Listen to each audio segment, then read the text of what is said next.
Yeah, and you thought my Ultimate Spider-Man reviews were over. Yeah, well, recently I reread this book and felt how powerful this story is as a whole. And you know what? I'm gonna make more Ultimate reviews. Why not? Well, back to this book. This is where Mark Bagley left and Stuart Immonen stepped in. And his artwork is pretty cool. But I don't know, I was so used to Bagley's, and when they changed, I was kind of bummed down. But anyway. Now, Bendis, on the other hand, keeps delivering the best of the best in the storytelling. I can't think of one story arc in the Ultimate Spider-Man books that I don't like. They're just fantastic. This one in particular features the awkward relationship between Peter, Kitty, and MJ. It's so funny because it was such a complicated thing. And you can tell that even though it is an awkward situation, they still care about each other. Then we see Norman Osborn getting away from the Triskelion, letting free a bunch of criminals, and one singular blown character. Yeah, I'll get to that in another review. And then Norman did the single most clever thing I've ever seen a supervillain do. He went to the media and trashed Nick Fury and S.H.I.E.L.D. publicly. That is so freaking awesome. He was telling lies about them, but some of those lies kinda had a point, But no matter what he said, he still was the bad guy, don't get confused.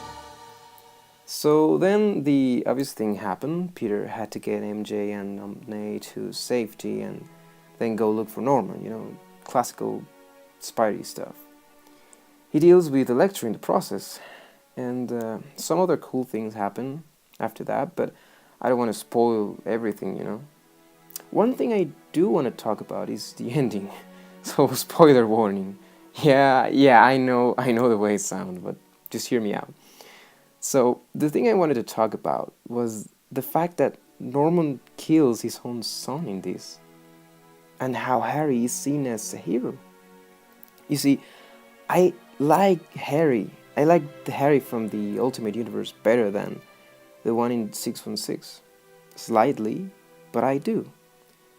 Because although we don't see much of him, his friendship with Peter was more natural to me.